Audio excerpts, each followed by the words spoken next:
ስለ ባለቤትህ የእሱን አከራይ ለምን መጠየቅ ምን አስፈለገ ነው የኔ ጥያቄ። ስለ አንተ ባለቤት ለመርጋት ነው ልቤ እንዲረጋ ነው። እኔ ሰው መገልም አይደለሁ። በራሷ በአንደበቷ እሱ ነው የገደላት። በወሬ አይደለም፣ በአይኔ በብረቱ በጆሮዬ ነው የሰማሁት። አሁን ከደቂቃ በፊት ተነጋግረናል። እስቲ አንዴ የወጣችበትና የገባችበትን ላይ ችግር የለም ሂድ ተከተላት አለኝ። እሺ ብዬ እሱን ይዤ እኔ አላውቅም። እኔን ለባሏ የሚያውቀው ወንድሟ እንደሆንኩ ነው። እኔ እንድትነግሪኝ የምፈልገው አንድ ጥያቄ ብቻ ነው። ይሄ ልጅ የእውነት ለህሊናሽ እንድትመልሽልኝ የምፈልገው ቃላብ የአቶ ተስፋዬ ልጅ ነው አይደለም? ይሄን ብቻ ንገሪኝ አንቺ።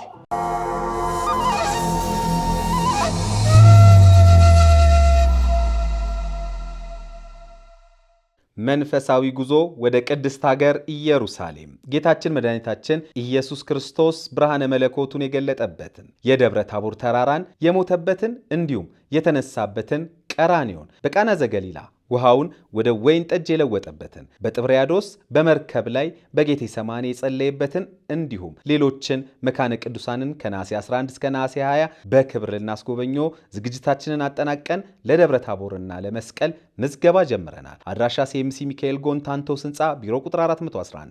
ለበለጠ መረጃ በ0925 47 47 47 እና በ0962 898989 ላይ ይደውሉ።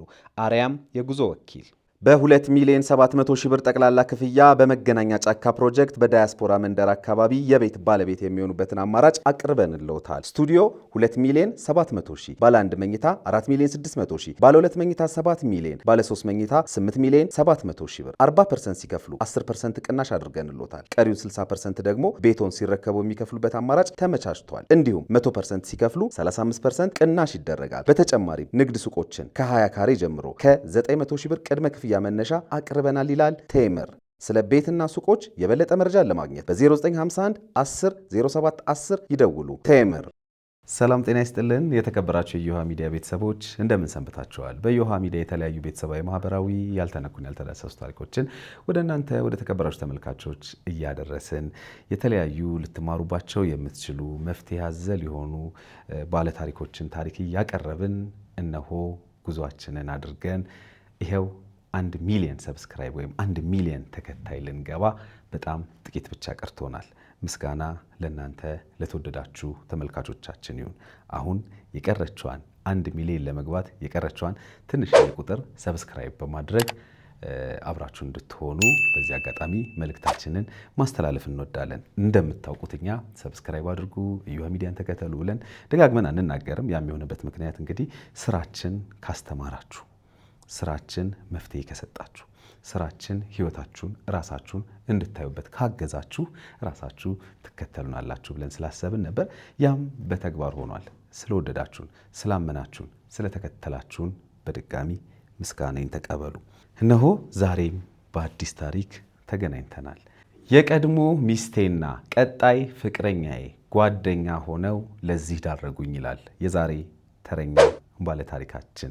ምንድነው የተፈጠረው? ምንድነው የሆነው? በቆይታችን ሁሉንም ወደ እናንተ ወደ ተከበራችሁ ተመልካቾች የምናደርስ ነው የሚሆነው። በዮሃ ሚዲያ የሚቀርብ ታሪክ ካላችሁና እኛን ማግኘት ከፈልጋችሁ ደውሉ። የመረጃ ክፍል ባለሙያዎች ሀሳባችሁን ተቀብለው ከኛ ጋር ያገናኟቸዋል። እኔ ዓለምሰገድ ታደሰ ነኝ። አብራችሁን ቆዩ። ይህ ላንተ፣ ላንቺ ወይም ለርሶ የሚሆን ትክክለኛ መልእክት ነው። ምን አይነት የስሜት ለውጦችን እያስተናገዳችሁ ነው? የድብርት፣ የጭንቀት፣ ከሰው ጋር ያለመግባባት ወይንስ ባለፈ ታሪኳችሁ ላይ ተከስቶ በነበረው ችግር ዛሬ እንደ አዲስ እያዘናችሁ ነው?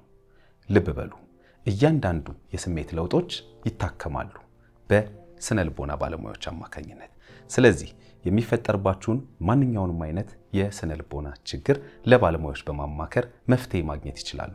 በቅድመና ድህረ ጋብቻ፣ ከሱስ ከወሲብ ጋር በተያያዙ ችግሮች፣ በግል ጉዳይ፣ በድብርት በጭንቀት ውስጥ ካላችሁ፣ ሰዎች አይረዱኝም፣ እኔም ሰዎችን መረዳት አልችልም፣ ከሰዎች ጋር ዝም ላለ ጊዜ መቆየት አልችልም፣ ባለፈው ህይወቴ ላይ በተከሰተው ችግር ዛሬም እንደ አዲስ እያሰብኩት እየተጎዳው እየታመምኩ ነው፣ በትዳሬ በቤተሰብ ጉዳይም መግባባት አቅቶኛል፣ ከልጆቼ ጋር በተለይ ልግባባ አልቻልኩኝም፣ ለልጆቼ የባለሙያ እገዛ ያስፈልጋል የምትሉ ከሆነ በሀገር ውስጥም ከሀገር ውጭም ያላችሁ ኢትዮጵያውያን ልትደውሉልን ትችላላችሁ።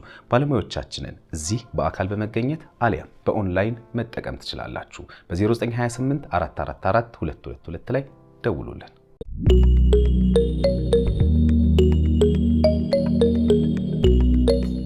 እንኳን ደህና መጣ። እንኳን ደህና ቆየ። እንዴት ነህ? እግዚአብሔር ይመስገን። በቅድሚያ አመሰግናለሁ ስለመጣ ታሪክን ስለምታካፍለን። እኔ በተመልካቾች ስም ከልብ አመሰግናለሁ። እኔም በጣም አመሰግናለሁ። እሺ እንተዋወቅ እስኪ፣ በትውውቅ እንጀምር። ያው እኔ ስሜ ተስፋዬ ከበደ እባላለሁ። ያው የመጣሁት ከዚሁ ከኮተቤ ነው። እንግዲህ ተስፋዬ፣ ወደ ዋናው ታሪክ ከመግባታችን በፊት ትንሽ ስለ አንተ ንገረኝ። ስለ ልጅነት፣ የት ተወልደህ አደግክ? እንዴት ነበር ወጣትነት፣ ልጅነት? እስኪ ያው እኔ አንኮበር ይባላል። በዚህ በደብረ ብርሃን ሰሜን ሸዋ ነው። ሰሜን ሸዋ አንኮበር ይባላል እና ከዛ ነው ተወልጄ ያደግኩት። እስከ 83 ድረስ እዛው ነው የነበርኩት። 83 ያው እኔ ወደ አዲስ አበባ መጣሁ። ያው እኔ ለአባቴ አንድ ልጅ ነኝ፣ ሌላ ልጅ የለውም። ስሙ አቶ ከበደ ይባላል እና እዚህ በእናት የምንገናኘው እህቶችም ወንድሞች አሉኝ አዲስ አበባ እና በእነሱ ምክንያት ነው ወደ አዲስ አበባ የመጣሁት እና ያው ያሳደገኝ አባቴ አቶ ከበደ ነው። ያው ለዚህም ያደረሰኝ እሱ ነው እና ያው በውስጤ በጣም ነው ልዩ ፍቅር የነበረኝ እና ያው ከዛ መምጣት አልነበረብኝም የሚል ቁጭት ውስጥ ነው እና ያው እኔ አዲስ አበባ መጥቼ በዚህ በኑሮ ወደዛ ወደዚህ ስል ወደ ክፍለ ሀገር ሄድኩ። ወደ ደብረ ዘይት እዛ ወንድም አለኝ፣ እዛ ጋር ቆይቼ እዛ ስቆይ ነው እንደገና ያው የኔን አድራሻ ያው በእናት ነው የምንገናኘው። እህቶቼ ወንድሞቼ በእናት ስለምንገናኝ ያው የአባቴን አድራሻም ምንም እንትን አይሉም። ያው እነሱ ካልሄዱ ያው በዛን ሰዓት ስልክ የለም። ያው ቢኖርም ረጅም ርቀት ነው፣ የቤት ስልክ ነው። ያው ለካ ወንድም አባቴ አርፏል። እኔ አንዴ ሄጄ ሊስትሮ እየሰራሁ አልብሼ አባቴ መረቀኝ ብዬ እንደገና ተመልሼ መጣሁና ሁለተኛ እድሉን ግን ላጋጥመኛል። እኔም አቅሜ የጎለበተ እያደግኩ የገቢ ምንጭም እየጨመረ ሲሄድ ያው እድሉን አላገኘሁም። ያው አባቴ ከዚያ እናትስ? እናቴ ወደ አዲስ አበባ ነው የመጣችው። ያው ተለያይተው ነው? አዎ ከአባቴ ተለያይታ ነው። ያው በልጅነት እድሜ ነው ኦልሞስት 4 ዓመት 5 ዓመት ቢሆነኝ ነው እናቴ ጥላኝ ወደ አዲስ አበባ ከመጣች ማለት ነው። እና ያው እንደ እናትም እንደ አባትም ሆኖ ያው አባቴ ለዚህ አድርሰውኛል። ስንት ዓመተ ምህረት አለፉ አባትህ? ኦልሞስት ወደ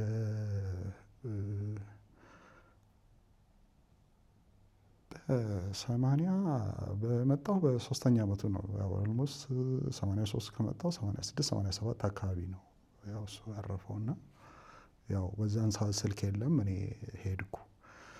አንድ ፔጆ ገራጅ የሚሰራ አንድ ጓደኛ አለኝ እና እዛ ሄድኩ። እዛ ሄጄ እሱን ነው የአባቴን ደህንነት መጠየቀው እና እነሱን ስጠይቅ ሲያይን ደነገጠ እና ያው በዛን ሰዓት ያው የሆነ ቤተሰብ ሲለይህ ይታወቃል እና በጣም ያቃዤ ነበር።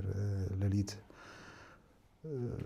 እንቅልፍ እምቢ ይለኝ ነበር እና እስኪ ቆይ አባቴን ደህንነት ሄጄ ልጠይቅ ብዬ እንደገና ወንድሜን አስፈቅጄ ወደዚህ ስመጣ እሱን ነው የመጀመሪያ ቅርብም ስለሆነ እሱን ነው የምጠይቀውና እሱ ሲያይኝ ደነገጠ። ምንድን ነው የሚያስደነግጠ? አንተ አባትህ እኮ በጣም ታመዋል፣ በነፍስ ድረስ ነገ ዛሬ አትበል ሂድ አለኝ እና አይ በቃ አባት አርፏል አትለኝም ወይ ብዬ ያው ሄድኩ። እርቢ ነው ያው ያኔ ነው ያወቀው። እሺ ወደ አንተ ታሪክ እንመለስ። ወደ አንተ ታሪክ እንምጣ። እንግዲህ 83 ነው ወደ አዲስ አበባ የመጣሁት አልከኝ። የተለያዩ ስራዎችን እየሰራህ ነበር። በዚህ አጋጣሚ ነው እንግዲህ ወደ ፍቅር ህይወት የገባው። እስኪ ንገረኝ፣ መቼ ነው? ምን እንዴት ነው? አዎ በዛን ጊዜ ነው ኮንስትራክሽን ነው የምሰራ የነበረው። ኮንስትራክሽን እየሰራው በኮንስትራክሽን በምሰራበት ሰዓት ነው ባለቤቴን ያገኘሁትና ያው በፍቅር እንደዚሁ በፍቅር ጓደኝነት ወደ 3 ዓመት ነው 4 ዓመት አብረን። እንዴት ነበር ትውውቃችሁ? የት ነው ያገኘሃት? ትውውቃችን በኮንስትራክሽን የኔ ማለት ጓደኛዬ ያው አብረን የምንሰራው ረዳት ነበረች እና ያው እሷ እዛ ታግዝ ነበር እና በዚሁ ሀሳብ ያው መቀራረብ መጣ። ያው ተቀራርበን ያው የፍቅር ጥያቄ ጠየቅኩ። ያው የፍቅር ጥያቄውን ተቀበለችኝ። ያው አብረን መቀጠል ጀመርንና በፍቅር ወዲያውኑ አንድ ኦልሞስት 3 ዓመት 4 ዓመት አብረን በጓደኝነት ቆየን። ከዛ በኋላ በ90 ተጋባን። አብረን መኖር ጀመርና ተከራይተን አብረን መኖር ጀመርንና አብረን መኖር እንትን እያለን ያው እህቴ የኔ እህት መጣች። ከዛ ያው በወቅቱ በሰዓቱ ያው እሷም ልጅ ናት እኔም ልጅ ነበርኩና ለምን እናንተ እንደዚህ እንትን እያላችሁ ለምን እኔ ጋር አትመጡም? እኔ ጋር ለምን ቤት ሰርታችሁ አትኖሩም አለችን። ኦኬ እሺ ብለን ያው በሀሳቡ ተስማማን። ቤት ሰራን። ቤት ሰርተን ያው እዛው እህቴ ቤት አብረን መኖር ጀመርን። በዚህ የጀመርን እያለ እኔ አጋጣሚ በዛን እንደተጋባን ወደ ክፍለ ሀገር ለስራ ሄድኩ። እዛ ለስራ እየሰራ ወደ ነጆ የምትባል ከተማ ወደዛ ለስራ ሄድኩ። ከዛ አብረን እዛው እኔ እኖራለሁ። ለበዓል ነው የምመጣው። ለበዓል እመጣለሁ እንደ ማንኛውም እና ልክ አንድ ወቅት ላይ የሆነ ወንድሟ ወደ አሶሳ ይሰራ ነበርና አሶሳ ሲመጣ አብሬው ልምጣ አለች። ነው ነይ ከመጣሽ ችግር የለም። አንተ እዚህ እህትህ ጋር መኖር ጀመራችሁ? ኦኬ። ከዛ ያው ትዳር ተመስርቷል። የራሳችሁ ቤት ነው እንግዲህ ትዳር ነው እየተኖረ ነው። ከዛ በኋላ ምን ያህል ጊዜ ከኖራችሁ በኋላ ነው አንተ ወደዛ ሄድከው ወደ ክፍለ ሀገር ሄድከው? በዛ በመሀል ላይ ያው በ90 ዓመተ ምህረት ነው። በመሀል ላይ ወደ 4-5 ዓመት እንደዚሁ እንዲሁ ተባራሪ ስራ እየሰራሁ እዛው አብረን ነው ቤቱን እስከምንሰራ ድረስ ራሱ አብረን ነው የነበረው። ቤቱ ከተሰራ በኋላ? አዎ ቤቱ ከተሰራ በኋላ ነው። እና ከዛ አብረን ታዲያ አንተ እሷ እዛ አንተ ሄድክበት ቦታ የመጣችው አንተ ምን ያህል ጊዜ ቆይተህ ነው እዛ? ኦልሞስት ብዙም የተወሰነ ወራት ነው። 7 ወር 6 ወር ቢሆነው ነው። 7 ወር 6 ወር ቢሆነው ነው። እና ረጅም ጊዜ ቆይተናል።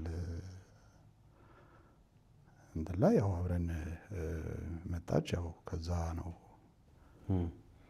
አብረን እዛው አንድ እንትን ላይ ነው ያው ሆቴል ሆኖ ያው የገጠር እንትን ነው። እዛ አንዳንዳችን ክፍል አለን። በክፍላችን ያው እየኖርኩ እያለ ያው እሷም መጣች። ያው መስሪያ ቤትም ያውቋታል። እኔ ሄድኩ ወዲያውኑ ነው ከስንተኛ ጊዜው በቃ ምክንያቱም ልጅም የለንም። ያው የምንኖረው ብቻችንን ነው። እኔም ልጅ ለምን ፕላን አድርጋችሁ ነው ስንለወጥ ስንሻሻል እንወልዳለን ብላችሁ? ኖ አይደለም። ያው እምቢ አለን። ረጅም ጊዜ እምቢ አለን ማለት ወደ ከዛ በረጅም ጊዜ አሁን በ96 ድረስ እንግዲህ ከዛ 3 ከዚህ ወደ 9 ዓመት ያው ያለምንም እንትን ያው አብረን እየኖረን ያው ልጅ የለም ፍሬ የለም እና በዚህ ሂደት ላይ ነው ነበር ነው። 9 ዓመት ልጅ አልወለዳችሁ? አልወለድንም። ከዛ በኋላ ነው ከ9 ዓመት በኋላ ነው አንተ ወደዛ ስትሄድ አብራህ የመጣችው? ተከትላ የመጣችው። ከዛ እዛ መኖር ጀመራችሁ? እዛ ለተወሰነ ወራት ነው በቃ በዓል ደርሶ እስከምንመጣ አብረን ለመምጣት ነው። ያው ከዛ እሷ ስትመጣ ያው ብዙ ነገሮች ለኛ የሚያስፈልጉንን የወንበር፣ ጠረጴዛ፣ የተለያዩ የመኖሪያ እንትናችን የሚሆነንን ከዛ ይዘን መጣን። ያው በዚህ ይዘን ለመምጣት ያው ቅድመ ዝግጅት ያለንን ገንዘብ እዛ ላይ ኢንቨስት አድርገን ያው በዚህ ሂደት ላይ ነው ያለው እና ያው ይሄንን እንትን እያደረግን ወደዚህ ወደ አዲስ አበባ ለመምጣት ያው ቅድመ ዝግጅቶችን አድርገናል። የተወሰኑ ጠቅልሎ ለመምጣት ማለት ነው። ጠቅልሎ ለመምጣት ያው እሷ እዚሁ ቀሪ ስለሆነች ያው ጠቅልሎ ለመምጣት። እንዴት ነበር እዛ የነበራችሁ ቆይታ? ያው ጥሩ ነበር። ጥሩ ነው። እዛው ያለንበት ያው መስሪያ ቤት ጠቅላላ ያውቋታል። ያለንበትም አካባቢ የነበሩት አካባቢዎች በጣም ያውቋታል። ያው እሷም ከሰዎች ጋር ተግባቢ ናት። ያው ጥሩ እንትን ላይ ነበር። ጥሩ ነበር። ጥሩ ነበር። መጀመሪያ እሷ ልጠይቅህ ነው የመጣችሁ እዛ? ልጠይቅህ ነው የመጣችሁ። ከዛ በኋላ ግን መኖር ጀመራችሁ ዝም ብላችሁ እስክትመጡ ያው እስከምንመጣማ ያው አንድ ክፍል ነው የምንኖረው፣ አንድ ቤት ውስጥ ነው። ያው በዛ ላይ ያው ወንድም እህት ነው እዛ ቦታ ላይ እንትን የምንለው እና አንድ ሰው ጓደኛ ያው እዛው ያገኘሁት ጓደኛ ብዬ ያው እሱ በጣም ጠለቅ ያለ ቀረቤታ አለን። ምክንያቱም ያው ከእሷ ጋር እኔ ነኝ ያስተዋወቁት። ያው ጥሩ ቀረቤታ ነበረን። ያው በዚህ ሂደት ላይ ያለ ነው ያው ያንን የገዛነውን ንብረት የገዛነውን እቃ ያው እሱ ነው ይዞልን የሚሄደውና ያው ሹፌር ነው፣ የከባድ መኪና ሹፌር ነው። ያው እሱ ነው የተለያዩ እቃዎችን ይዞልን የሚመጣውና ያው አጋጣሚ ሆኖ የዛን ጊዜ እሄዳለሁ ሲል ነው እሺ ጥሩ በቃ አብረን እንሄዳለን። እንዳውም አብረን ለመምጣት ነው እቅዳችን የነበረውና ያው አጋጣሚ የእነሱ አበል ተሰራላቸው፣ እነሱ ወጡ። እኛ ያው ከሰዓት ይመጣል ሲባል ያው በሁለተኛ ቀኑ ደሞዝ መጣ። ያው ሳይመጣ ቀረ። ያው ደሞዝ እኛ ሳይመጣ በሁለተኛው ቀን መጣ። እነሱ ነቀምት ሄደው ነቀምት አድረው ከነቀምት ደግሞ ማነው አምቦ፣ ካምቦ ነው እንደገና ወደ አዲስ አበባ በሁለተኛ ቀናቸው። ስለዚህ ተባበረ እሱ እቃችሁ እንድታመጡ እና እሷንም ይዞልህ መጣ። ከዛ በፊት እሷ መታ ታውቃለች አንተ ጋር እንደዚህ ክፍለ ሀገር ስትወጣ ስትሰራ ምናምን መታ ታውቃለች ወይስ የመጀመሪያው ነው? የመጀመሪያው ነው። አዎ መታ አታውቅም። የመጀመሪያው ነው። ከዛ በፊት መታ ታውቃለች። ያኔ ነው የመጣችው። አዎ የዛን ጊዜ። እሺ እንግዲህ 9 ዓመት ልጅ አልወለዳችሁም። እንዴት ነው ጫናው? አልመጣም? እንዴት ነው ከቤተሰብ ከአካባቢ ከጓደኛ? በጣም ጫናው በጣም ትልቅ ነው። በጣም ትልቅ ጫና ነበር። ምክንያቱም እንዴት ይህን ያህል ጊዜ እንዴት አልወለዳችሁ ምንድነው ችግሩ እስከ ማለት ደረጃ ያው በጣም የሚቀርቡን ምንድነው ችግራችሁ እስከ ማለት ደረጃ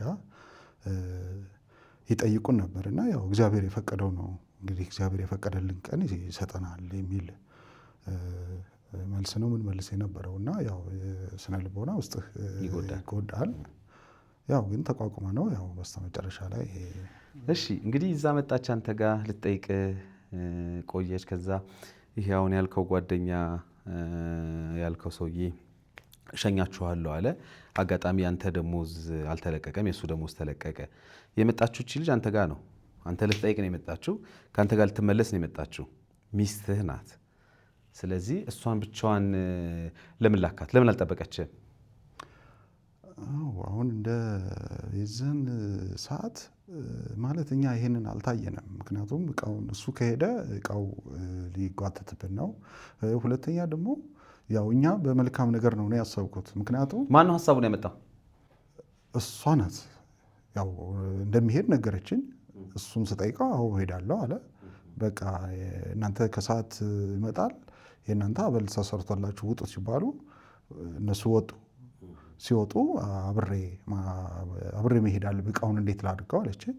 ኦኬ በቃ አብረሽ ሂጂ ራስሽን ጠብቂ ብዬ ይህንን እንትን ሰጠኋት። ልክ እኮ ነው እናት በነገራችን ላይ። ምክንያቱም እቃውን ማን ይቀበላል ያለችህ ነገር ማለት አያውቀውም። ቤታችሁን አይደል? አያውቅም። እዛው ነው የተዋወቁት ስላልከኝ ማለት ነው። እዛው ነው የተዋወቅነው። ስለዚህ እቃውን ልኮ መቅረት ትንሽ ከባድ ነው። እሺ መጣች እሷ እቃውን ይዛ 2 ቀን አድራ መጣች አልከኝ። ከዛ አንተ በስንተኛው ቀን መጣ? በንጋታው ነው የመጣሁት እኔ። እነሱ በገቡ በንጋታው። እነሱ አዲስ አበባ በገቡ በንጋታው ደግሞ አንተ አዲስ አበባ ገባሁ። ከዛ እንዴት ነበር ህይወት? ያው ጥሩ ነው። ምክንያቱም ለእኛ ትልቅ እንትን ነው። ምክንያቱም ትልቅ ስጦታ ነው እንትን ብለን ያሰብነው። ያው ቤታችን ተስተካክሏል፣ ቤታችን ሰርተናል። አሁን እቃ ማስገባት ነው። ያው ዝም ብለን ፍራሽ ላይ ምናምን ነበር የምንተኛው እና አልሞስት አልጋ ሁሉ ገዝተናል።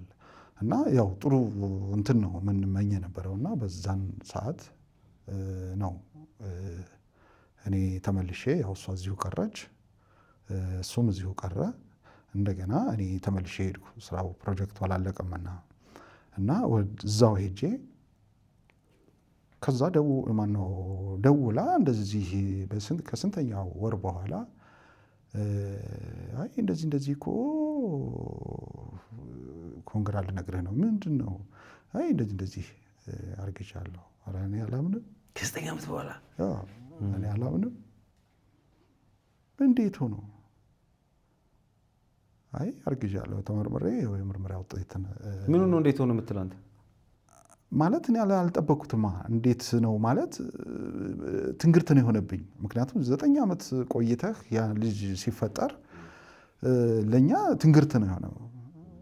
በቃ እና በጣም በደስታ ነው እና ያው ከዛ በኋላ ራሱ ብዙ ነገሮችን በቃ እንዴት ነበር እስኪ የተሰማን ስሜት እንድትነግረኝ? በጣም ነው ደስ ያለኝ። በጣም በእውነቱ ነው በሰዓቱ በጣም ነው ደስ ያለኝ። ምን እየሰራ እንዴት ነበር የደወለችልህ? ያው እዛ ፕሮጀክት ላይ እየሰራሁ ነው፣ ኮንስትራክሽን ስራ እየሰራሁ ነው የተደወለልኝ። በጣም ደስተኛ እኮ በቃ መሳቅ ነው ማያስቀኝ ብሎ ያስቀኛል። ምክንያቱም በጣም ጓጉቼ ስለነበረ እና እንዴት ሄድክ ግን? እኔ እንደው ምክንያቱም ጠቅልላችሁ ነበር የመጣችሁት እንግዲህ ዕቃ ገዝታችሁ ምናምን ነው? አይ አይደለም። እኔ የመጣሁት ልመለስ ነው። እሷ ናት ጠቅልላ የመጣችው እንጂ እሷ አትመለስም። እንደማትመለስ ተነጋግረናል። እኔ ግን ተመልሼ ሄዳለሁ። ምክንያቱም ፕሮጀክቱ ገና ነው አላለቀም። ስለዚህ ወደዚህ ስትመጣም ወደዛ እንደምትመለስ ታውቅ ነበር አንተ? እኔ እንደምመለስ አዎ። እና እዛ እያለች ነው እንትን ያለችን ያው የደወለችልኝ። በጣም ደስተኛ በጣም በቃ ብዙ ነገር እንግዲህ ልጅን የሚያህል ነገር ስታገኝ በጣም ውስጥህን ያስደስታል። እና ያው በዛ በጣም ተደስቼ ነበር። በስተ መጨረሻ ላይ ግን እኔ ያው እንደ ማንኛውም ሰው እምነቱ አለኝ፣ ሰው ምናምን አለው እና ይሄ ልጅ አንድም ቀን ክፉ ደግ ተነጋግረን አናውቅም። በእንደዚህ አይነት ደግሞ ሀሳብም በኋላ የሁለታችን አንድ ጓደኛ አለን እና ያ ጓደኛ ተስፋዬ እንዴት ኦልሬዲ እኔ ነው ወቀሳ ነው ወቀሰኝ። እንዴት አንተ እንዲያምነህ ሰተኸው፣ እንዴት አንተ ሚስትህን አምነህ ሰተኸው እንዴት ትጠራጠረዋለህ? እንዴት እኔ እንዴት ተጠራጠርኩ? አይ አንተ እያመመኝ ነው። አንተ ምን አስበህ ምን ለማለት ፈልገህ ነው?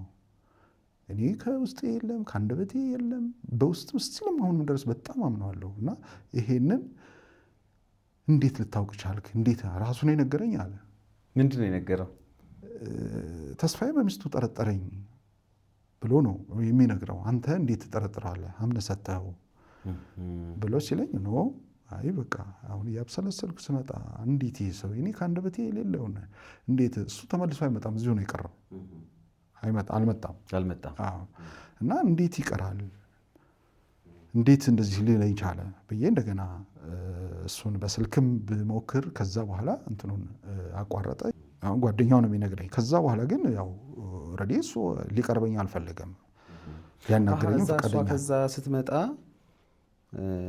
እቃውን ጭና ስትመጣ እሷም ስላለች እሷን አምነህ ሰተኸው?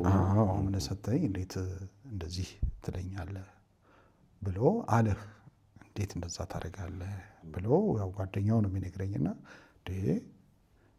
ይሄማ ሌላ ነገር አለ ብዬ እንደገና መጣሁ አዲስ አበባ። በቃ ስራ መስራት አቃተኝ። ምክንያቱም ትናንትና በጣም ስጓጓበት የነበረ በጣም በቃ ትልቅ እንትን አገኘሁ ብዬ እንደገና እንዴት ይሄንን የሚያሻክር ተስፋ የሚያስቆርጥ እንትን ውስጥ ይከተኛል ብዬ እንደገና መጣሁና ያው እውነታውን ንገሪኝ፣ እውነታውን ካልነገርሽኝ እኔ በቃ ከዛሬ ጀምሮ እኔና አንቺ ባልና ሚስት አይደለንም። በቃ እውነታውን ግን ንገሪኝ፣ ካልነገርሽኝ እኔ በቃ ውጪ ከቤቴ በቃ ከቤት ውጪ ብዬ በምልበት ሰዓት ያው ሽማግሌዎች ገቡ። ከዛ እስቲ ቆይ ብዬ እንደገና ከቤት አወጣሁና ይዣት ቤተክርስቲያን ይዣት ሄድኩና አንቺ እንዴት እንደዚህ ቀድመሽስ እንዴት እንደዚህ እንትን አደረግሽ? ምንስ አስበሽ ነው ብዬ እንደገና እሷን በጣም አጥብቄ ስጠይቃት አይ እኔ ተስፋዬ እኔ መንገድ ላይ በእርግጥ ጠይቆኛል፣ ግን ሌላ ነገር አልፈጸምኩ። ልጁ ትክክለኛ እንትን ነው።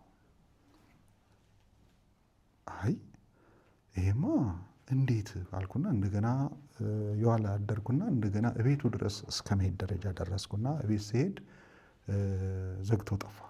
በቃ ለሳምንት አይገባም ቤት ውስጥ እና ስጠይቅ ጎረቤቶች እንደዚህ አጭር ልጅ እንደ እዚሁ አይደል የዋለች እያደረች የምትሄደው? እየዋለች እያደረች እኮ ነው የምትሄደው። እኔ ሄጃለሁ ወደ ነጆ እየዋለች እያደረች። ይሄ ሰው ማለት እቃዎችንና ሚስትህን አንድ ላይ ያደረሰልህ ማለት አዎ ጓደኛ ሹፌሩ ነው? ሾፌሩ። አዎ እሺ አሁን እሱ ነው መልሶ ደግሞ ጓደኛ እንዴት ጠረጥረዋለህ ብሎ ሌላ ሌላኛው ልጅ ጓደኛ ሌላ ጓደኛችን ነው ግን የሁለታችን የጠረጠርከው ማለት ነው ያንን ሰው ያንኛው እንዴት ብሎ አሉክ? አዎ ከዛ ቤት ትመጣለች እንደዚህ አጭር የሚል መረጃ ነገሩኝ። እዛው ሄጄ የተከራይበትን ቤት ያው በዛ በጓደኛችን አማካኝነት ሄድኩ። ቤቱን አጣራው። እሱ ራሱ በጣም ነው ውስጡ ያዘነው እና ሄድኩ። ስናጣራ ነው እዛ ትመጣ ነበር እንደምትመጣ አንቺ አልኩ። ከዛ በኋላ ተመልሼ መጥቼ አንቺ አሁን ጠየቀኝ እንጂ ሌላ ነገር አልፈጸምኩም ብለሽኛል እና አሁን ልጁ የኔ አይደለም እስከ ማለት ደረጃ ደርሻለሁ።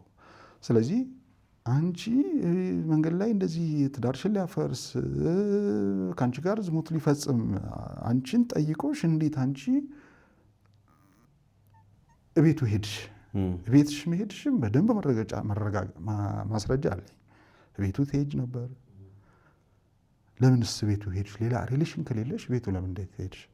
አይ ከዛ በቃ ያው የተለያዩ እንትኖች እንትን አለችኝ። በቃ አይ እኔ ምን ብሎ ነው ጠየቀኛለች? ያው ሴክሹዋሊ ጠየቀኝ ነው ያለችው ነው። አዎ ወደዚህ ስትመጣ ነው እሱ? አዎ ወደዚህ ስትመጣ። ግን ከዛ ወዲህ በጣም መስሪያ ቤት ሁሉ ትሄድ ነበር። መስሪያ ቤት ሁሉ የሄደች ያው መስሪያ ቤት ያቆኛል እኔን ረጅም ጊዜ ስላገለገልኩ እና መስሪያ ቤት ሁሉ ምንድን ነው ይሄ ልጅ ጋር ያላት ሪሌሽን ይቺ ተስፋዬ ባለቤት አይደለችም ወይ? ከእሱ ጋር አንድ መስሪያ ቤት ነው የምትሰሩት? አንድ መስሪያ ቤት ነው። የአንድ ካምፓኒ? እሺ አንድ ካምፓኒ። እሱ ሹፌር ነው? እሱ ሹፌር ነው። እኔ ኮንስትራክሽን ሰራተኛ ነኝ። እና ቤቱ ትመጣ ነበር ያለ ማን ነው? አጭር ናት? አጭር ከሆነች እዛ ቤት ትመጣለች ያለ የቤቷ ባለቤት? የቤቱ ባለቤት። አዎ ሄደን አጣርተን ከዛ በኋላ ነው ይሄንን እንደገና እኔ እዛ ሄዳ ትመጣለች፣ ታድራለች፣ አድራም ሄዳለች ተባለኝ። አዎ ምክንያቱም ቤቴ እህቴ ጋር ስጠይቅ አንተ ምን ብለህ ጠየቅ?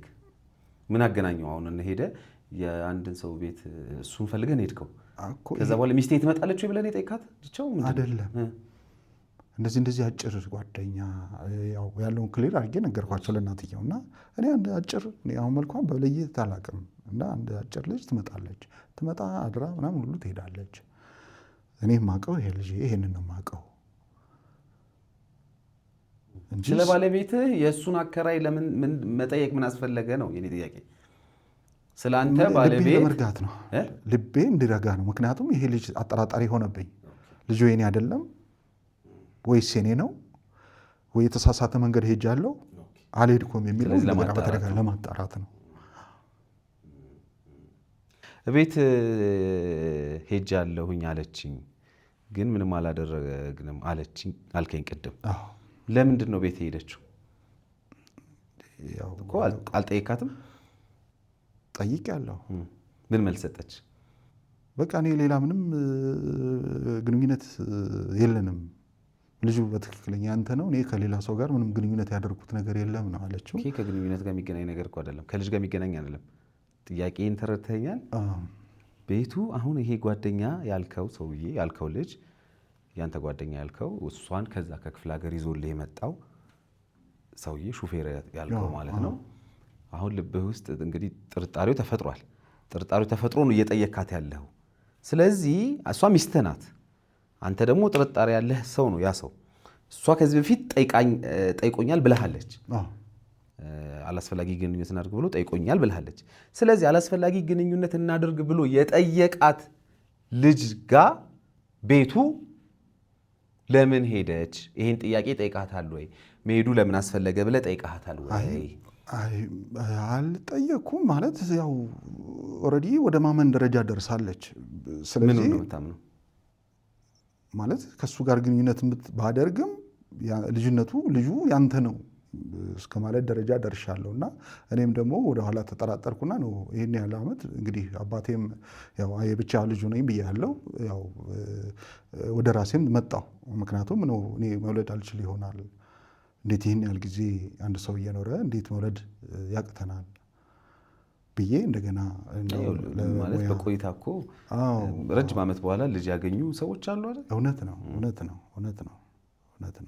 እና በዚህ እንትን ላይ ነው እና ያው ይህንን በተደጋጋሚ አሁን ይሄ ጥርጣሬ አብሮ ኖረ ረጅም ጊዜ ሲሞክ እንግፋበት ያው ከጎዳና ላይ ሰው ያሳድጋል እና ያው ግን መጀመሪያ እውነታውን ነው ብዬ እንደገና ምርመራ አድርገሃል? ምርመራ እናድርግ በፊት አድርገሃል? ከዚህ አሁን ይሄ ነገር ከመፈጠሩ በፊት አድርገሃል?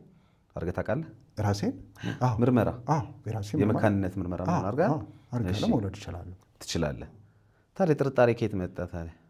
መልሼ ደግሞ ጥርጣሬ ገባኝ በቤተሰብ ምናምን ስላልክ ለአባቴ አንድ ልጅ ነኝ። ለአባቴ አንድ ልጅ ነኝ ማለት እኮ አባትህማ መውለድ ችለው ነው አይደል አንተን የወለደው? አዎ ግን ያው ተምታታ እንትን ነው። እኔ አሁን እሺ ቆይ የኔ ጥያቄ ምን መሰለህ? እሷ ግንኙነት አላደረግኩም ብላ መጀመሪያ አለችኝ አልከኝ። እሱ ጋር ሄጃለሁ፣ ቤቱ ግን ምንም ነገር የለንም አለችኝ። ከዛ ቀጥሎ ደግሞ እሱ ጋር ሄጃለሁ ብላ ማምና ግንኙነትም አድርገናልን ብላ አምና ግን ልጁ ያንተ ነው ብላ አመነች ነው እያልከኝ ያለው? ያው በምጠይቃት ሰዓት እንዳውም አሁን በረጅም ጊዜ አሁን እንትኑ ሲመጣ ነው እንደዚህ ብዬ ያው ነገሩን እኮ ተው ነው እኔ ለፈጣሪ ብዬ ኦልሞስት ወደ 22 አካባቢ 22 ዓመቱ ነው ልጁ አድጓል። አሁን 22 ዓመቱ ነው። እንደገና ደግሞ የባስ ብላ አሁን አንድ ህፃን ደግሞ በዚች አሁን በእሷ ወደ ኋላ መለሳለሁ። አንድ ልጅ ደግሞ በመሀል ላይ ነው ትምህርት ቤት አስገብታ ትምህርት ቤት በእኔ ስም ነው ሌላ ሴት አንዴ ንገረን መጀመሪያ እቺን እንጨርሳት። አመነች እንግዲህ አመነችም አላመነችምም እንግዲህ አንተ ባልከው ሰዓት እንግዲህ ምናልባት ዘግየት ስላለ ጊዜው እየዘነጋህ ሊሆን ይችላል ብዬ እያሰብኩ ነው። ግን ዞሮ ዞሮ ዋናው ነጥቡ ምንድን ነው? አንተ ክፍለ ሀገር ትሄዳለህ ለስራ። ከዛ እዛ የስራ ባልደረባ ያንተ የስራ ባልደረባ እንግዲህ ተገቢ ያልሆነ ነገር አለው ከሚስቴ ጋር ነው ያንተ ጥቅል ሀሳብህ ስረዳህ እንግዲህ አይደለ? ግን በዚህ ሁሉ መሀል ግን ምንድን ነው የተፈጠረው? በዚህ ሁሉ መሀል ግን አንተ እና እሷ ልጅ አልወለዳችሁም ነበር ያለፉትን 9 ምናምን ዓመታት። ከዛ በኋላ ግን አረገዝኩ አለች። ይሄ የምስራች ነው። ምክንያቱም ይሄ ጥርጣሬ መጀመሪያ አንተ ውስጥ አልነበረም። ስለዚህ 9 ዓመት በጽናት ለጠበቀ በብዙ ሰው ለተፈተነ እንዴት አትወልዱም እስካሁን እንደው እንደዚህ ለተባለ ሰው ይሄ ደስታ ትልቅ የምስራች ነው አይደለ? ልጅ ተጸንሶላል ስትባል አንተ ሚስትህ እርጉዝ ነኝ ስትልህ ማለት ነው። ይህን ደስታህን እንዴት አጣጣምከው? እንዴት ነበረ የተቀበልከው? ከዛ በኋላ አሁን እንትን ሳትል ነገር በቃ እንዴት ተቀበልክ ይሄንን ነገር? ከዛስ በኋላ እስኪወለድ ያለውን ነገር ንገረኝ። ልጁ እስኪወለድ ያው ከተወለደ በኋላ ነው ይሄ ሁሉ እንትን የወጣውና እርጉዝ ሆና በጣም በደስታ በጣም እንክብካቤ ሳደርግ ነው። ስለዚህ ልጁ እስኪወለድ ድረስ ምንም ይሄ ጣጣ ይሄ ጥያቄ ይሄ ምናምን አልመጣም። ታዲያ ከተወለደ በኋላ ለምንድነው ጥያቄ መጣው? ከተወለደ እኔም ያወቅኩት ከዛ በኋላ ነው። ምን አወቅ ማለት ይሄን ሁሉ ጥያቄ የምጠይቀው እኮ እየተመላለስኩ ነው። በስተመጨረሻ ላይ ኦልሬዲ ስራውን ትቼ መጣሁ በዚህ ጉዳይ ላይ ሳልጨርስ እና በዚህ ሂደት ላይ ያለን ነው እንትን ያልኩት እና በእርግጥ ይሄ ልጅ ከተወለደ በኋላ ነው በቃ ያው ማለፍ አልነበረብኝም። ያው ባልፍም ያው አንደኛ እግዚአብሔርን መንገድ መከተል መልካም ነው። ልጁ አደገ። ልጁ እያደገ ግን ያ የውስጥ የጥርጣሬ አንተ አሁን ባደገ ሰዓት ማለት ነው አሁን የተለያዩ በደሎችን ተበድያለሁ። ያው ወደ ኋላ እንቀባለን ብዬ ነው። ግን የኔ ጥያቄ አንተ በሚስቱ ተጠረጠርኩ ያለህ ያ ሰው ያን ወሬ የሰማኸው እሷ ወልዳ ነው ሳትወልድ? አይ ሳትወልድ ነው። ስለዚህ ሳትወልድ ከሆነ መጀመሪያም እንግዲህ ጥርጣሬ አለ ማለት ነው። ሳትወልድ ከሆነ ኦልሞስት አሁን ረጅም ጊዜ ስለሆነ አሁን ላስታውስ ትንሽ እንትን ብሎኛል። ያው ግን አስታውሳለሁ። ጥያቄን ቀለል ላድርግልህ። የተረገዘው ልጅ ወይም አርግዣል ያለችህ ልጅ ልጄ ነው የሚል ስሜቱ ያው መጀመሪያ ነበረ ሲደወልልህ አይደል ስትነግርህ። ያ ስሜት መቼ ነው የጠፋው? ይሄን ታስታውሳለህ? ማለት ተወልዷል ወይስ ሳይወለድ? ይሄ ነው የኔ ጥያቄ። ማለት በቃ አሁን ሆዷ ውስጥ ያለው ልጅ የኔ ነው ወይም የኔ አይደለም የሚለው ነገር ተወልዶ ከዛ በኋላ እኮ ተከራይተን ወጥተናል። ማለት እህታችንም ውጡ አለችን። እሱም ስጋ ወንድሜ ነው፣ አንቺም እህቴ ነሽ፣ በቃ ውጡ፣ ሁለታችሁም አልፈልጋችሁም። ለምን ጸበዛ? ከዛ በኋላ እንትን ንገረኝ እሺ፣ ከቻልክ በቃ አእምሮ ላይ ያለውን ትክክለኛውን ነገር ንገረኝ። ከዛ ያው ጸብ መጣ። በቃ ሁለታችሁም ውጡ። በኋላ እንደውም በስተመጨረሻ ላይ በቃ ውጡ ስትለን እንደውም ለምን ግምቱን ክፈይን፣ ቦታ እንጂ ነው የሰራ ነው ግን ያንን በኋላ መጨረሻ ላይ አፍርሳችሁ ሂዱ፣ አፍርሳ ሂድ ነው ያለችኝ። እርጉዝ ነበረች ያኔ ወይስ ወልዳለች? ወልዳለች እስከነ ልጇ ነው። ከዛ ሰውም ነው አንተ እንዴት። ስለዚህ ከወለደች በኋላ ጸቡ ከረረ። ከዛ እንደገና ነው ሰውም አካባቢም ጎረቤትም ጓደኛም አንተ ተው ብሎ ነው ሰው የሚያስታርቀው፣ ዋሽቶ ነው የሚያስታርቀው። እና እስኪ እንደዚህ እናድርገው ግልጽ እንዲሆን በቀል ተመልካቾች፣ ወለደች ባለቤትህ፣ ጸቡ ከሯል። አሁን ጥያቄ አንተ ያ ሹፌሩ ጓደኛዬ አብሮኝ ይሰራ የነበረው ከባለቤቴ ወልዷል፣ እሷ ልጅ ብላ የሰጠችኝ ወይም አርግዣለሁ ያለችኝ ያኔ፣ ከዛ የወለደችው ልጅ የኔ አይደለም ነው ያንተ ጥያቄ? ለምን እንደዚህ ያልክ? ያልኩበት ምክንያቱም ያው ይሄ ሂደት አለ። ምክንያቱም አንደኛ ይሄ ልጅ ሊቀርበኝ አልፈለገም፣ ወደ ሌላ ተንኮሉ መሄድ ነው የመሰለው። እኔ ላነጋግረው ነው። ከዛ በኋላ አድራሻውን አጠፋ።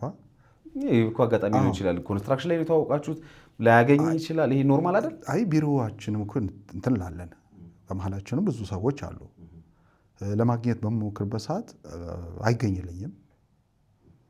ኦልሬዲ በቃ ያንን እኮ ትቼ እንደገና አብሬ መኖር ጀምሬያለሁ። ከዛ በኋላ ግን እውነታውን ከሱ ማወቅ ፈልግ ነበርና ከዛ በኋላ ግን ይሄ ልጅ አድራሻውን አጠፋ። በቃ ተለያየን። ከዛ በኋላ አልተገናኘንም። እሷ አረገዝኩ ካለች ጊዜ በኋላ አልተገናኘንም። ጎረቤት ጋር ሄደህ እሱ የተከራየው ቤት ሄደህ የጠየቅከው ከወለደች በኋላ ነው? አዎ ከወለደች በኋላ በቃ በዛን ወቅት ላይ ነው። ይሄ ለዚሁ ስራዬ ብዬ ነው ስራ ትቼ የመጣሁት። ስለዚህ ይበልጥ የሚያረጋግጥ ነገር ሰማህ? እዛ ትመጣለች ምናምን የሚባል ወሬ ሰማህ? ወሬ ነው ይሄ? አዎ ከእሷ አረጋግጣ ሄደሽ አሁን ሰማህ አይደል? እዚህ ጋር መተህ ሰማህ ትመጣለች የሆነች አጭር ልጅ ብቻ ምሳሌ ምልክት የተነገረ ያንተን ሚስት ነው። ስለዚህ ሄደህ ሚስትህን ከጓደኛዬ ጋር እዛ ቤት ምን ታደርጊያለሽ? ሄደሽም እንዳደርሽ ሰዎች ነግረውኛል ወይም አከራዮቹ ነግረውኛል። ከፈለግሽ እኔ ፊት ለፊት ላገናኝሽ እና ማለት ንጹህ ለመሆን አሁን ለምሳሌ ለማጣራት ከሆነ የፈለግከው እንቅልፍ መተኛት ከሆነ የፈለግከው ይሄን ለምን አላደረክም ነው እኮ። ይሄንን አድርጌያለሁ እኮ ሄጃለሁ እንጂ አላደርኩም። እሷን እኮ ነው አላደርኩም። ስለዚህ የተሳሳተ መረጃ ሰጥተው ሊሆን ይችላል እነሱ። አላውቅም እንግዲህ። እሺ ሌላ ጓደኛ የላችሁም የጋራ በአንተና በሱ መሀል? ያው የራቀ ነው እንጂ የቀረበ እንትን ማለት አንተንም የሚቀርብ እሱን የሚቀርብ ጓደኛ የላችሁ? አሉ። እነሱም ታዲያ ያውቃሉ ይህን ጉዳይ? ያው እኔ በምናገርበት ሰዓት ነው ያው እውነታም እነሱ ቤቱ ጠየቁት።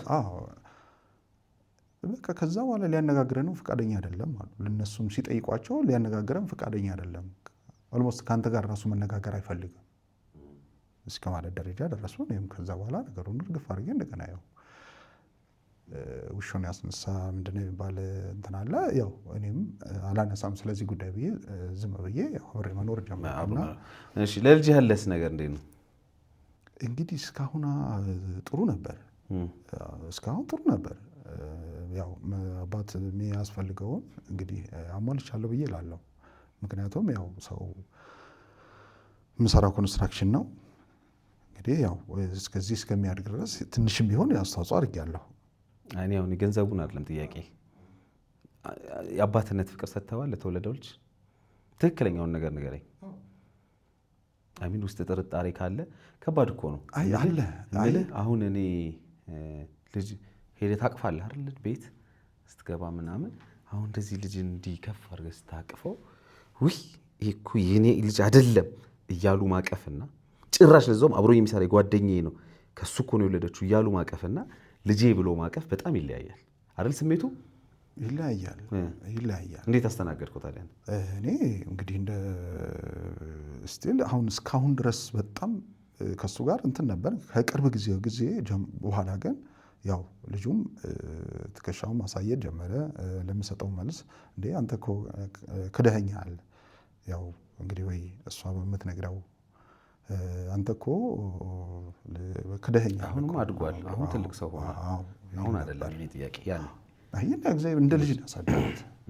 በአንተ ስም ነው የሚጠራው? አዎ እኔ ስም ነው የሚጠራው። እሺ ይሄ ጥርጣሬ እያለ ኑሮን ማለት በዚህ እንትን ውስጥ ሆኖ አብሮ መኖር እንዴት መረጥክ? ነገሩ ሳይቋጭ ሳይስተካከል አይሚን ከባድ አይደለም? ከባድ ነው። ግን ያው በወቅቱ ግንዛቤውም እያደር ነው ነገሮችን እንትን እያደረግክ የምትሄደውና በወቅቱ በሰዓቱ በቃ ነገርን ላላነሳ ለራሴ ቃል ገባው። ግን አሁን እያደር ሲመጣ አንደኛ የዚህ ልጅም ስነ ልቦና ይጎዳል። ሲል አሁን በወጣት ዕድሜም ቢሆን አሁን በተደጋጋሚ ሽማግሌ ልኬያለሁ ወደ 4 በሷም በኩል እሱም በኩል የሚሰጡ መልስ ግን ያው ሁለቱ እየተነጋገሩ ይሄ አሁን ነው። የበፊቱን ነው እየጠየኩ ያለሁት። ለምሳሌ እህትህ ያው የእናንተ ጭቅጭቅ የእናንተ እንትን በቃ ስለከበዳት ውጡ አለች እና ወጣችሁ አይደለ? ወጣችሁ የነበረው ኑሮ እንዴት ነበር?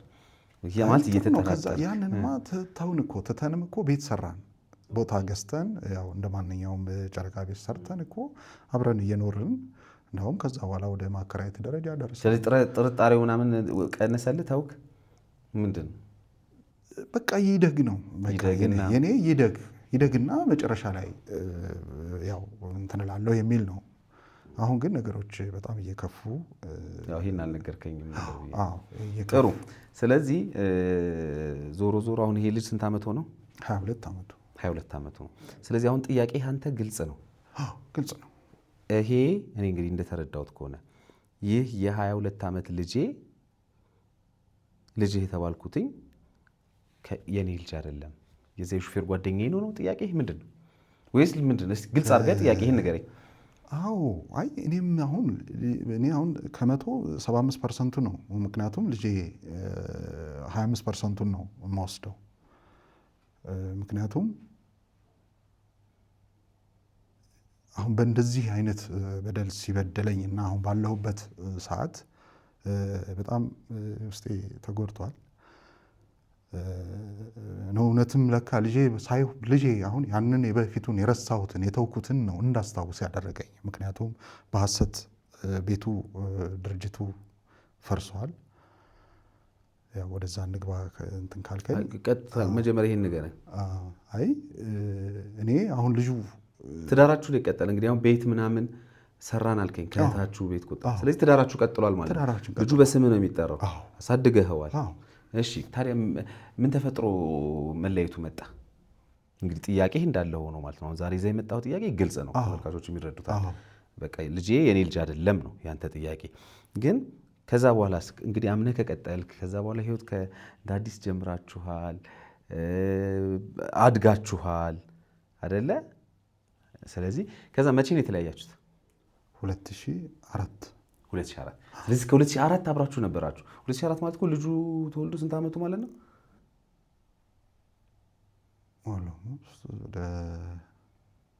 አታስታውስም? ልጅ ስትለያይ? አይ ስንት ላይ ያው ልጅ ነው እንደው ተቆራጭ ሁሉ አደርግ ነበር ማለት ወደ 10 ምናምን ዓመት ሳይሆን 10 12 ምናምን ይሆናል በዛን ሰዓት። እሺ እኔ እንትን ጥያቄ የሆነብኝ ምን መሰለ፣ ወጣችሁ ያው በመሀል መቼ የሚሆኑሽ ነገሮች ይኖራሉ። ከዛ በኋላ በድጋሚ እንግዲህ ዞሮ አምናችሁ እየኖራችሁ ነበረ። ከዛ በኋላ ልጅ አልመጣም ማለት ለመውለድ እንዴት ነው? ከዛ በኋላ እምቢ ያላችሁ ነው? በዚህ እንትን ላይ ያለ በመሀል ላይ እንደዚሁ ቀረቤታ ነበረን።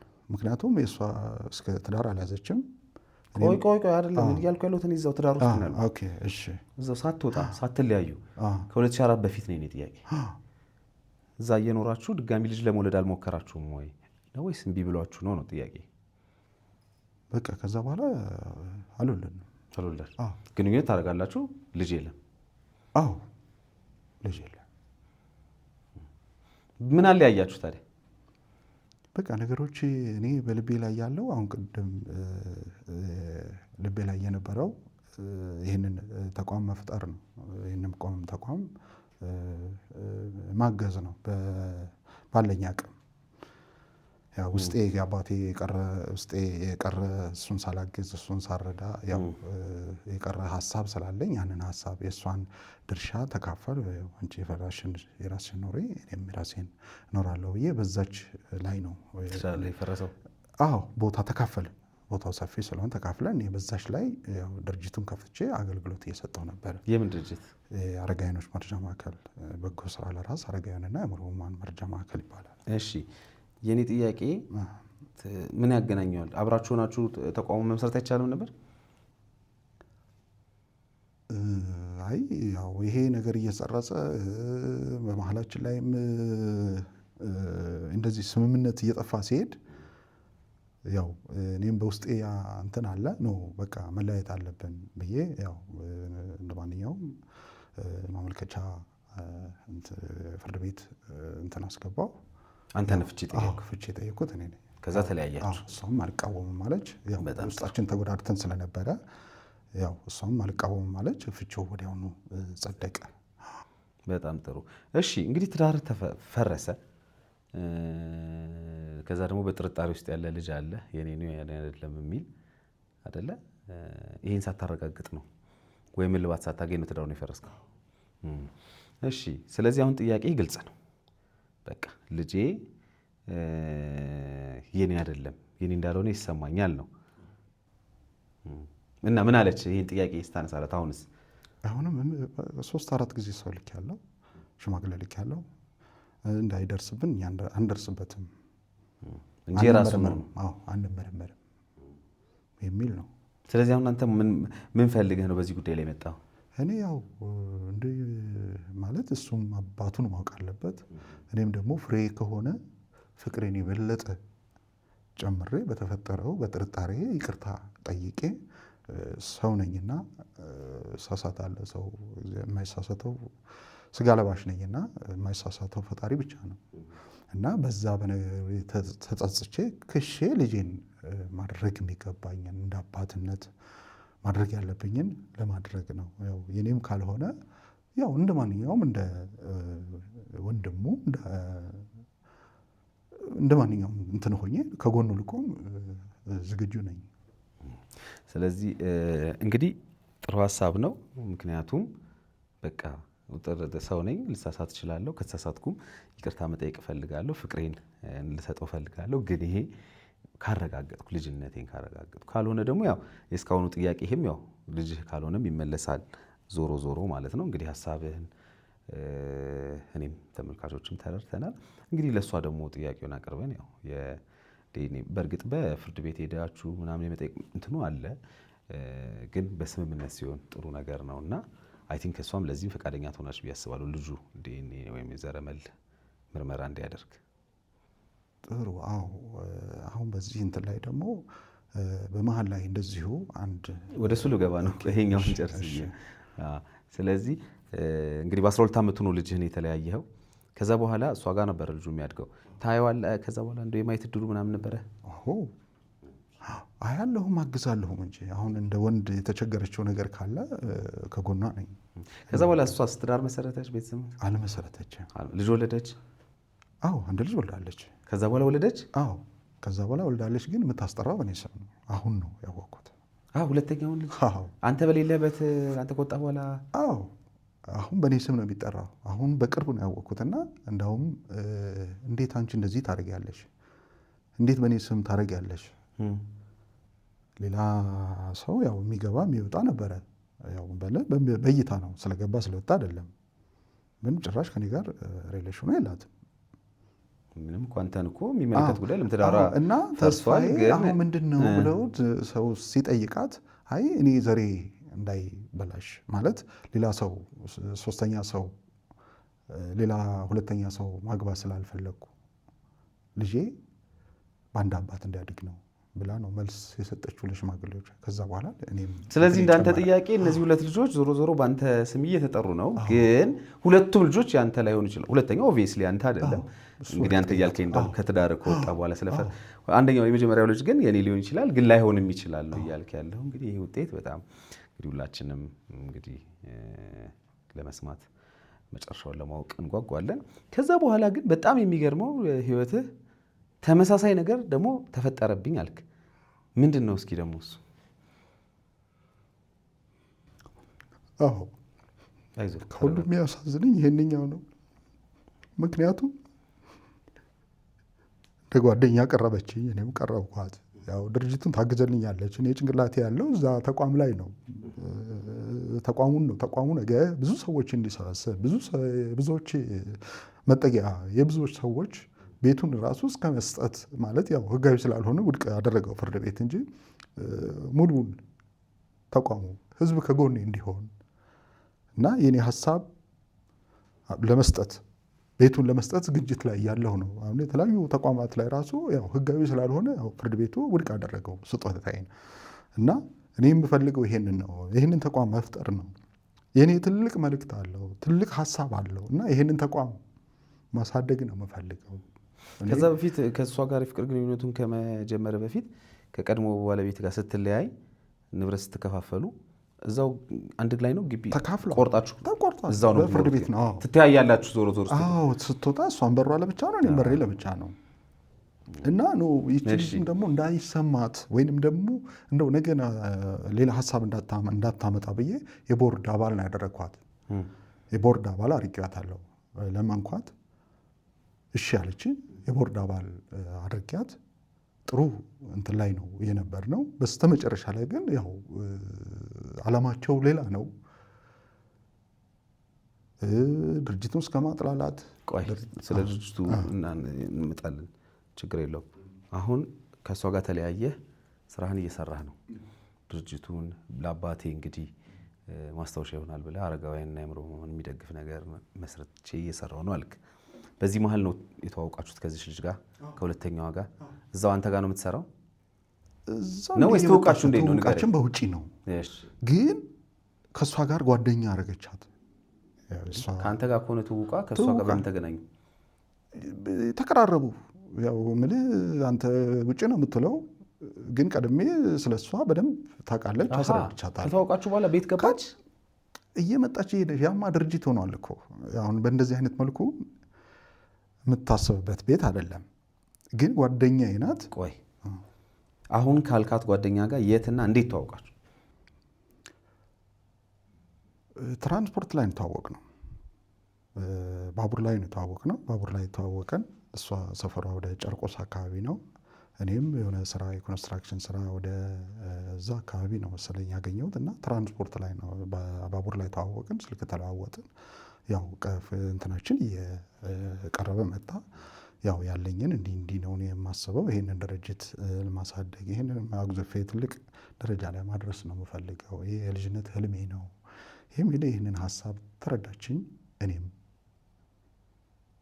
ውስጥ የገባኝ ምክንያቱም ለእኔ የሚያግዘኝ ከጎን የሚያቆም ጉለቴንም ይሞላልኝ እሷን አገኘሁ ብዬ አብረን አገልግሎት መስጠት ጀመርን። ስለዚህ ከዛ ቤትህ ትመጣለች ምናምን? አዎ ቤት ትመጣለች።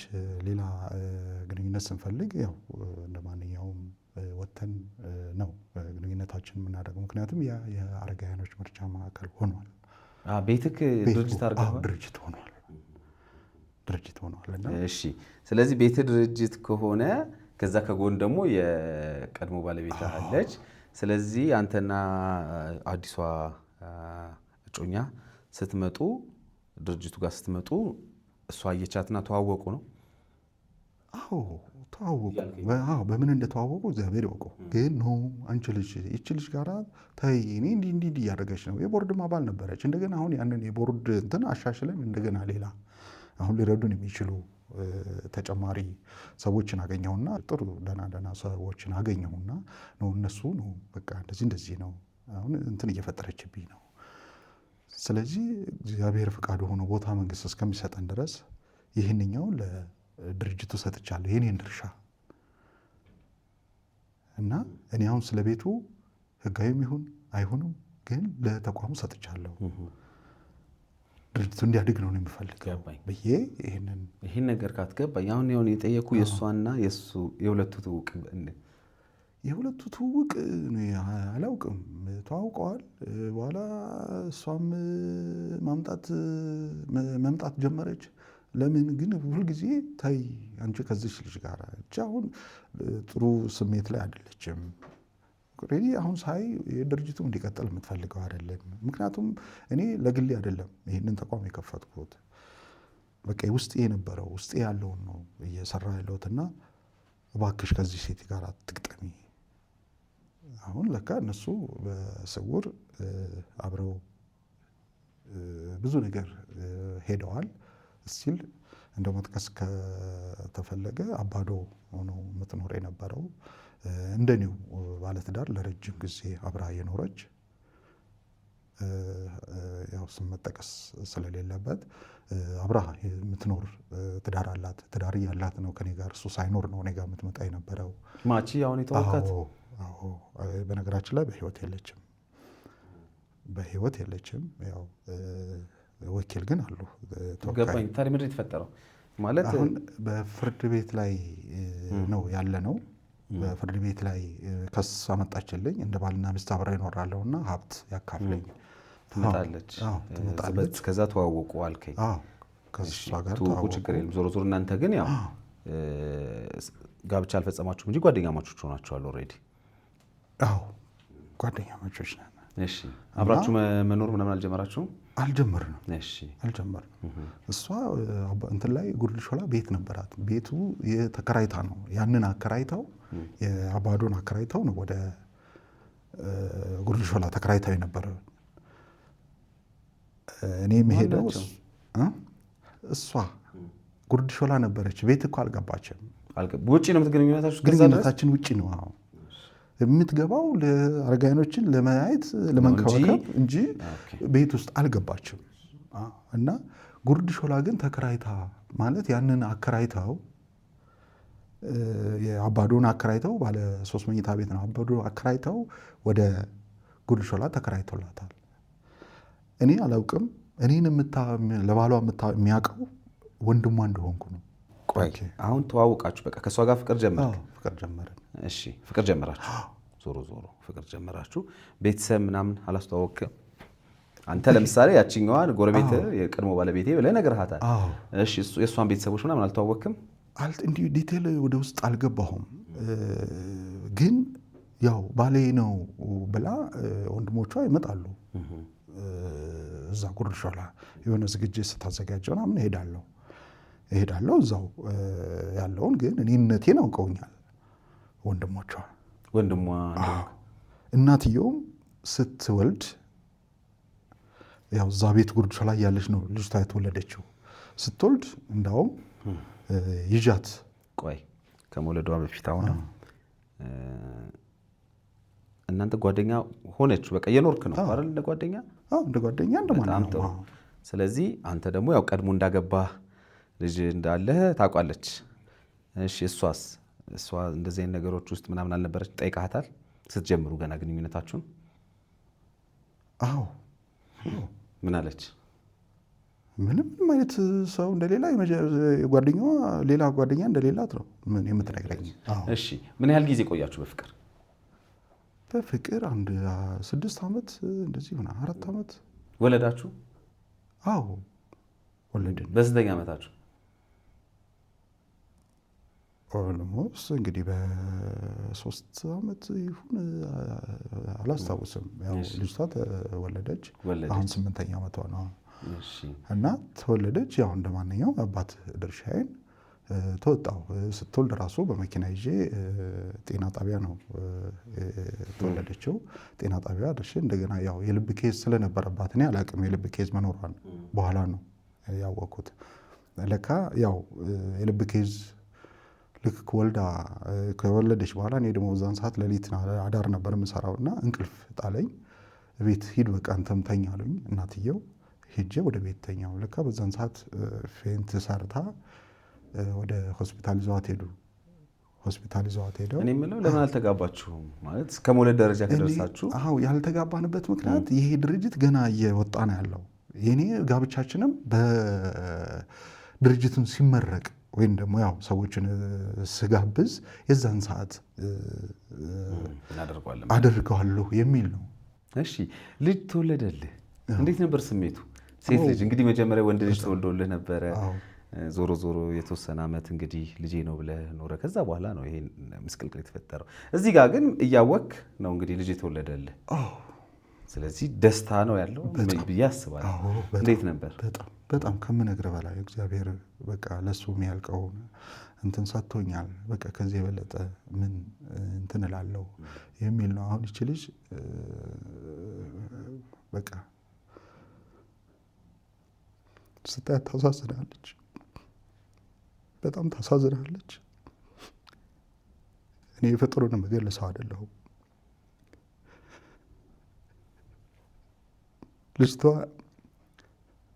እንግዲህ ሰውየው ጋር ተቀራረብን። ማን ነው ሰውየው? ከባለቤቷ። ከዛ በኋላ ተቀራረብን ማለት ሌላ ትዳር አላት እሷ። ልጅ ልጅልህ ታዲያ እሱን እኮ ነው የምልህ። ሌላ ትዳር እያላት ነው ከኔ ጋር ግንኙነት የነበራት። ሌላ ትዳር እያላት ነው ከኔ ጋር ግንኙነት የነበራት። አላውቅም። ይሄንን ሳውቅ ነው ሳውቅ በቃ ይቺ ልጅ የልብ ኬዝ ስላለባት ነው በቃ ትዳርሽን ያዢ። ሌላ ትዳር እያላት ነው ካንተ ልጅ የወለደችው? አንተ በምን አወክ? በምን አጋጣሚ አወክ? እኔ መኪና ይዤ አባዶ አደባባይ ጋር ስዞር ከደቂቃ በፊት ገደራ ጋር ደውዬላታለሁ። የተነጋገርነው አራብሳ እንዳለች ነው። ልጅቷን እነሱ እንደሚያሳድጉ ነው የነገረችኝ። ያንተ ልጅ? የኔን ልጅ ለምንድን ነው ቤተሰብ የሚያሳድገው? ራስ ለምን አታሳድግም? እምቢ አለችኝ። ምልህ አብረን ተከራይተን እንኑር ብዬ መመላት ሰዓት ነው አንተም ጠንክር ቤተሰብ ብሎኛል። አንተም ጠንክር ድርጅቱን አብቃ፣ እኔም ከጎንህ ነኝ። ልጆቹን ግን እነሱን ያሳድጉልኛል፣ እናሳድጋለን ብለውሃል፣ በርታ ብለው እንደው ሰፖርት የሚያደርግ እንትን ነው የሰጠችኝ። እና ከዛ በኋላ እኔ በጣም ደስታ ነው። እሺ አልክና ሰጠህ ልጃቸው? እሺ ብዬ ያው እሷ የምትኖረው አባዱን ነው። ቆይ በቃ ሰጠህ ልጅ? ሰጠው። ከዛ የሄድክ ታያለህ፣ ትጠይቃለህ? ትመጣለች፣ ይዛት ትመጣለች። በጣም ጥሩ። ታዲያ አንተ በምን አጋጣሚ ነው እሷ ሌላ ባል እንዳላት ሌላ ትዳር እንዳላት ያወክበት ገጠመኝ? ከሰሰችኝ። ያንን ቀደም ብዬ አወቅኩ። በምን አወቅ? እንዴት? ተከትያት ሄድኩ አባዶ ጋር። ከደቂቃ በኋላ ገደራ ጋር አገኘኋትና እኔ መኪና ይዣለሁ። እሷ ከደቂቃ በፊት አባዶ ጋር ተገናኝተናል። ማነው ደውዬ አራብሳ እንደሆነች ነው የነገረችኝ። አራብሳ እንደሆነች ስትነግረኝ እኔ አራብሳ ነው። ከዛ እዛ የዋት አደባባዩ ጋር እኔ እየዞርኩ ነው እንዴ አልኩና እስኪ ቆይ አልኩና አለቃዬ ነበር ያዝኩት። እባክህ አለቃዬ እንዲህ ነው። እሺ ባለቤቴ ነበረች እና አሁን ከደቂቃ በፊት ተነጋግረናል። እስቲ አንዴ የወጣችበትና የገባችበት ላይ ችግር የለም ሂድ ተከተላት አለኝ። እሺ ብዬ እሱን ይዤ አብሬው ሄድኩ። የገባችበትን ብሎ ካየው አጋጣሚ ስሄድ ደግሞ ልጅቷ እየተጫወተች ነው ውጭ ላይ። ከዛ በቃ ሄድኩ። ደርሼ ተመልሼ መጥቼ ሳጣራ ባለቤቷ ነው። እንደው ልጅ አለቻቸው አይደል? እስከ ምልክቷ እናታቸው እንደውም ውጭ እህት አለቻት አይደል? አዎ አለቻት። አንተ ግን ቆይ መጣ ተከተልካት ቤቷ ድረስ? ታዲያ አታናግራትም? የልጅ እናት አይደለች እንዴ? ትተህ መውጣት ለምን ያስፈልጋል? ቅድም እንትን ነኝ አልሽኝ፣ ገደራ ነው ምንድን ነው ያልከው ቦታ ነኝ አልሽኝ። አሁን ደግሞ እኔ ሳየውሽ ተከተልኩሽ መጣው። እዚህ ምንድን ነው የምታደርጊው? ልጄስ እዚህ ምንድን ነው የምትሰራው ብለህ አትጠይቅም እንዴ? እንዳልጠይቅበት የልብ በሽተኛ ናት። አንዳንዴ ራሷን የምትሰጥበት ሰዓት አላት። ስለዚህ ይሄን ሰው ነኝና ድጌት ወደ ውስጥ ልገባ አልፈለግኩም። በቃ አየሁ ሲል ጎረቤቶቿን ጠየቅኩ። ስትመለስ የለችም። ስትመለስማ አዎ ስትመለስ አልነበረችም። ወደ ውስጥም አልገባሁም። በቃ ከበር ነው የተመለስኩት። ግን እሷ ስታይ ነበር አሉ አይታኛለች። ልጅቷ ግን ስሜ አጫውቼ ነው የተለያዩት። ወደ ቤት ሄድኩት። ከዛን ጊዜ ጀምሮ በቃ እንዳዳርሽብኝ ስትደውል እንዳትመጪ እንዳዳርሽ በቃ እዛው ያለሽን ትዳር ሰብስበሽ ያዥ። በቃ የኔና ያንቺ ግንኙነት እንደ ወንድምና እህት ነው እንዳዳርሽብኝ። አሁን ለካ እሷ አብረው ይመጣሉ። ምስክር አዘጋጅታ አመቻችታ በዚህ ሂደት ላይ ያለ እየመጣች ሁሉ ቤት ታድር ነበር። እሱ ቤት እሱ ሳይኖር እዚህ ባለቤቷ ቤት ማለት ነው። የቀድሞዋ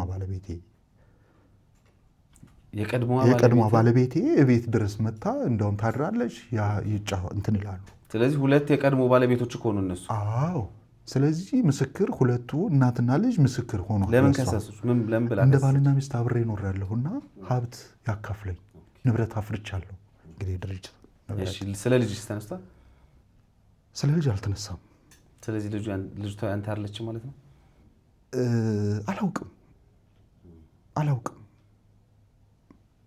አላውቅም። እንግዲህ እውነታውን እዛው እናቷ ሞታለች። እውነታው ሳትናገር ነው እናቷ ያለፈው።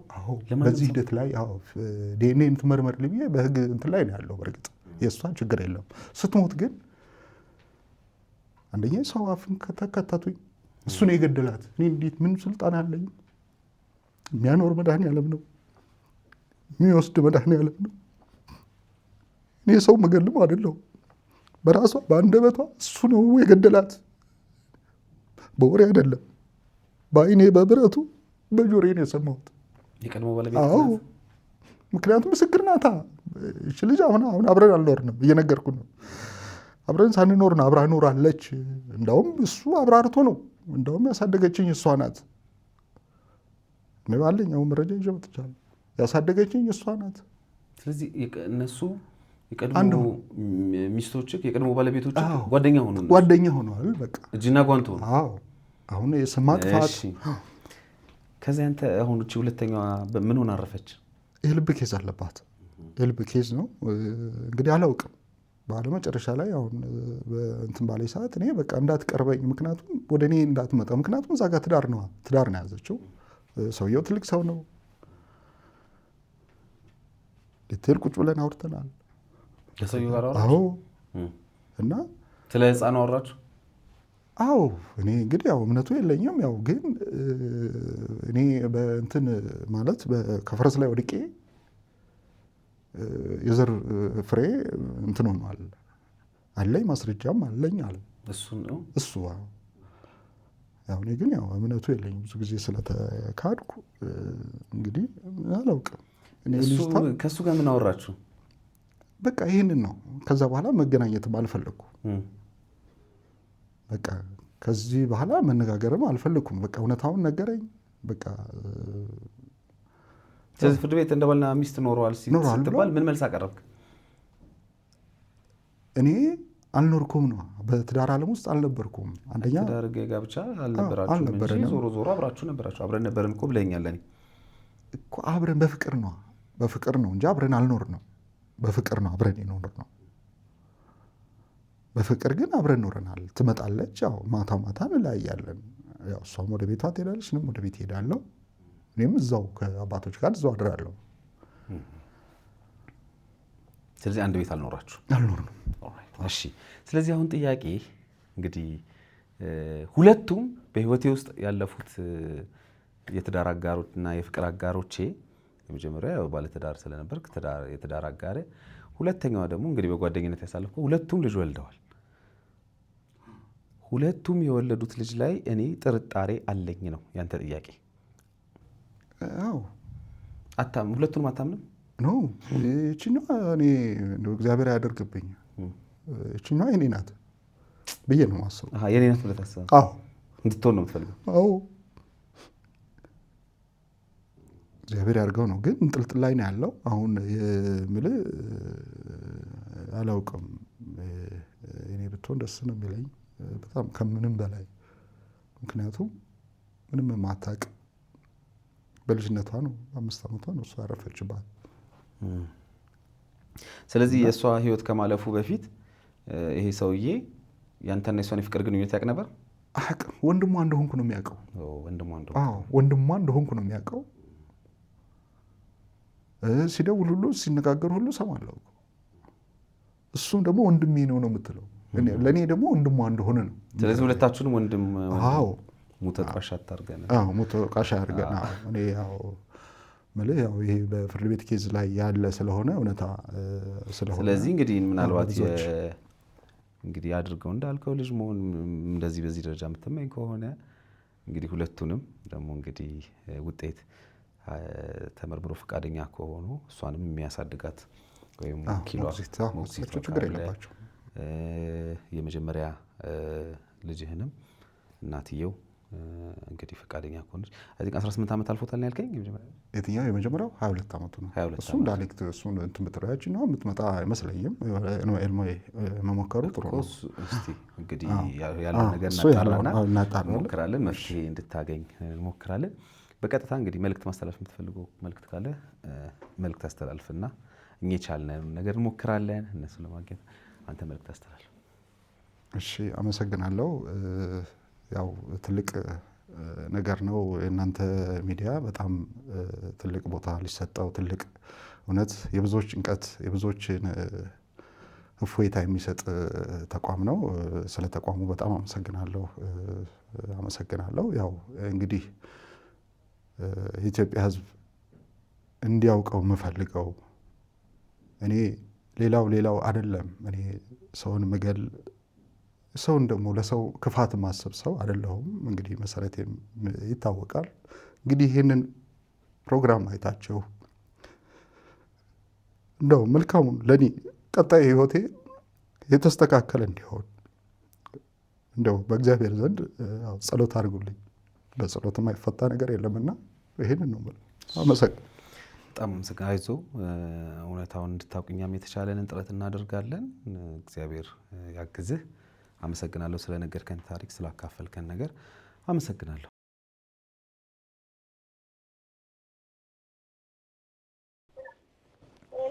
ሄሎ፣ አቤት። ጤና ይስጥልኝ። ሰላም፣ እንዴት ናችሁ? እግዚአብሔር ይመስገን። እኔ አለምሰገድ እባላለሁ። ከዮሃ ሚዲያ ነው የምደውልልሽ። አንድ ጉዳይ መጥቶ ነበረ እኔ ጋር እና አቶ ተስፋዬ የሚባሉ ሰው መጥተው ነበር። ከአንቺ ጋር አንድ ታሪክ አቅርበውልን ነበር። አንድ ጥያቄም አንስተው ነበር እና ያው ይሄ ደግሞ ገለልተኛ ሚዲያ ስለሆነ የአንቺንም ሀሳብ ያለውን ነገር ጥያቄዎቹን አቅርቤልሽ አንቺንም ሀሳብ ለህዝብ ለማድረስ በድምጽም ቢሆን ለህዝብ ለማድረስ ነው የደወልኩልሽና ጥያቄያቸው እንግዲህ ከልጅ ጋር የተያያዘ ነው።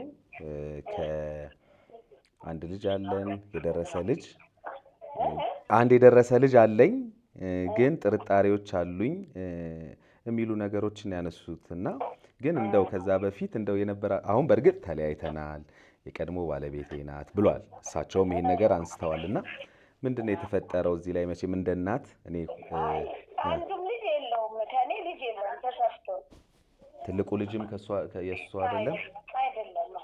እኛ አናውቅም። ተስፋ የሚባል እኔ ላስጨርሰው ብዬ ኦኬ። ማለት ቁጥሩን ተሳስቼ ነው ወይስ ሰውየውን ታውቂዋለሽ ግን ምንም የለውም? አላውቀውም። አይ እኔ አላውቀውም። እንደዚህ አይነት ቤተሰብ የለንም። ቃላብ የሚባል ልጅ አለሽ አይደል? ቃላብ የሚባል ልጅ የግሌ ልጅ አለኝ። በጣም ጥሩ። በቃ አሁን እሳቸውም የጠየቁት አቶ ተስፋዬ እንግዲህ ቃላብ የሚባለው ልጅ የኔ ልጅ ነው። አይ ጥርጣሬ አለኝ ብሏል። ጥርጣሬ አለኝ ደግሞ አልፈልገውም። ተጠራጥሮም እኛ ምን አድርግልናል ነው ለምን ፈለገን? እሱ ልጅ የሚኖረው አይኑረው አንፈልገው። አዎ ትክክል ነሽ። በአንቺ በኩል ያለውን ሀሳብ ስሜት እረዳለሁኝ። እኔ ግን እሳቸው ደግሞ እንደ ጥያቄ ያነሱት ምንድን ነው መሰለሽ? እኔ አሁን ያው በእርግጥ እኔ ተጠራጥሬያታለሁ ብሏል፣ ለእኔም ብሎኛል። ግን እንደቀጠለ ይሁን አናውቀውም ነው እኔ ደግሞ። አዎ ግን እንደዚህ ሆኖ መቼም ያው እረዳሻለሁ ያንቺን ስሜት። ግን ቢሆንም ምላሽ አግኝቶ ደግሞ ተረጋግቶ እናንተንም እንዳይረብሽ እሱም እንደ ግለሰብ የራሱን ህይወት እንዲኖር ገባሽ አይደል? አንቺም ተረጋግተሽ እንደዚህ አንተ ልክ ነህ። ታራቂ ማዕድ እንትን ነገር አውቃለሁኝ፣ ግን አልፈልገውም። እንደዚህ የሚባል ሰው ስሙንም አይሉንም ምንም ነገር በቃ ምኑንም አልፈልግም። አላውቀውም፣ በቃ አያውቀኝም፣ አላውቀውም። አዎ ገብቶኝ እሱ ያትልፋ በቃ እኔ የምትለፋበት ነገር የለም። በቃ በፍርድ ቤት ተለያይተናል። አዎ ብሎኛል፣ እሱንም ነግሮኛል። ወደ ኋላ እንመለስም። የከፋነው ምራቅ መላስ አንፈልግም። አይ ነው። አዎ ምንድነው መሰለሽ ክብነሽ፣ እኔ እንድትረጁ የምፈልገው እንዳልኩሽ እኔ እንደ ገለልተኛ አንቺንም እሱንም ሁለታችሁም ለእኔ ያው ገለልተኞች ናችሁና ዲኤንኤ አሁን እሱ ያው ዲኤንኤ መርመርና በቃ እኔም እረፍት ላገኝ ነው ጥያቄው። አላስመረምርም ምናምን እንደዚህ ነው ያልካድኩት። እሱ ላይ ካለን ጥሩ ላይ ባል አንፈልገውም። ምን ፈልገን ራስ አንፈልግም፣ ጥገኝነት አንፈልግም፣ አናስጠቀም። ስለዚህ ከእሱ ጋር ምንም አይነት ግንኙነት የለንም። በቃ ተጠራጥሯል። የእሱ አይደለም ይቀጥል ወደ ሄደበት። አዎ እሱም እንግዲህ ያለው ምን መሰለሽ እኔ አስመርምሩልኝ ነው ያለን። እኛን አስመርምሩልኝ ዲኤንኤ እና ልወቅ ነው ያለን። ልጄን አላስመረምርም። አያውቀውም፣ ልጁ ራሱ አያውቀውም። እሱ ማለት ያውቀዋል፣ በስራው አናውቀውም። በቃ ረስተነዋል። እሱ ይሄኔ እኛ ተቀብረን ነበር። እግዚአብሔር አኖሮናል፣ ኖረናል። አንፈልገውም። ልጅሽ አይጠይቅሽም ክብነሽ? ልጄ አይፈልገውም። ስራውን ሁሉንም ያውቃል።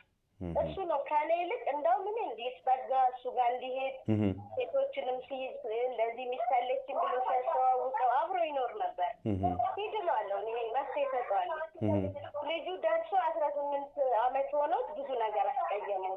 ብዙ ነገር በራሱ ደርሶበት ነው የተወው። አባትነት ራሱ ነው የፋቀው። እኔ ምንም ያልኩት ነገር የለም።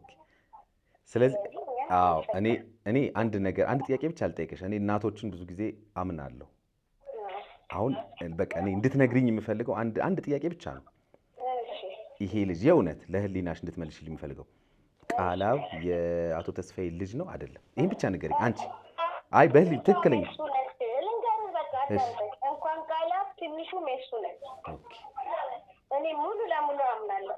በቃ በራሴ የምተማመነው ማለት ትንሿን በርግጥ ከተለያየም በኋላ እኔ የወለድኩት እኔም ለራሴ ሲስተም ሌላው መጥቶ እንዳይካፈለኝ ከሱ የተከፋፈልኩትን ራሱ ነው ሚስት እያለው ልጅ እያለው ነው የደገምኩለት። በጣም ስለዚህ ይሄ የራሴ በቃ እንትኔ ነው፣ አቋሜ ነው። ከዚህ በኋላ እኔ እሱንም ማየት አልፈልግም፣ እሱም አይፈልግም። በቃ ትተነዋል። የራሱን ህይወት ይኖር እየኖርም። በጣም ጥሩ እንግዲህ በጣም ነው የማመሰግንሽ እንደው ምላሽንም ስለሰማው እኔም በተመልካቾች ስም፣ ምክንያቱም ያንቺን ምላሽም ተመልካቾች መስማት ይፈልጉ ነበረ። እሱ ስላደረግሽ አትቀርቢም። አይ በድምጽ ነው ሰውን ስትፈልገው ያ ሰው ቢጠቅምም ባይጠቅምም ከእኛ ጎን ይሁን ብለህ የምታስበው ሰው ቢሆን ችግር የለም። ሚዲያ ላይ ወጥተህ ማውራት ቀላል ነው። ግን እኛ በምንም አጋጣሚ አንፈልገውም። አይባል አንረዳው አይ ነው። አይ በሚዲያ ያው እንትን ድምጽሽ ያው ይሄ ምላሽ ይሄ በቂ ነው፣ ለተመልካቾች በቂ ምላሽ ነው። አንደኛ፣ ሁለተኛው ግን በቃ እኔ አመሰግንሻለሁ። ግን ምንድነው መሰለሽ እንደው በግድ የለም እንደው እግዚአብሔር ይፍቀድና ተገናኝተን በደንብ ማውራት አለብን ብዬ አስባለሁኝ እውነት ለመናገር። ምክንያቱም ለምን መሰለሽ እኔ አሁን ለልጆቹም ላንቺ ለልጆችሽም አይ ነው ምን መሰለሽ አሁን ይሄ የገንዘብ ጉዳይ የምናምን ጉዳይ ምናምን አይደለም። አይ ነው በጣም ተጎድተሽ ይሆናል። አዎ አንቺ ተጎድተሽ ይሆናል። አይ ነው ትክክል ነሽ፣ ክብ ነሽ። አባቶች አሉ ብዙ ናቸው። ደውይልኝ በማንኛውም ጊዜ ደውይልኝ። ይሄው ስልኬ በማንኛውም ጊዜ በፈለግሽ ጊዜ ደውይልኝ። እሺ በጣም አመሰግንሻለሁ። እናወራለን። ሲመችሽ ደውይልኝ። በጣም ነው የማመሰግንሽ ለሰጠሽ ምላሽ። ቴንክ ዩ። ሰላም ወይ። እንግዲህ የተከበራችሁ ተመልካቾቻችን ከዛሬ ባልታሪክ እንግዳይ ጋር ያደረኩት ቆይታ ይሄንን ነው የሚመስለው። በሌላ ጊዜ በሌላ ታሪክ እስከምንገናኝ በዚሁ ሰናበታችኋለሁ። በየውሃ ሚዲያ የሚቀርብ ታሪክ ካላችሁ እና እኛን ማግኘት ከፈለጋችሁ ደግሞ ደውሉ። የመረጃ ክፍል ባለሙያዎች ሀሳባችሁን ተቀብለው ከኛ ጋር ያገናኛችኋል። እኔ አለምሰገድ ታደሰ ነኝ። መልካም ጊዜ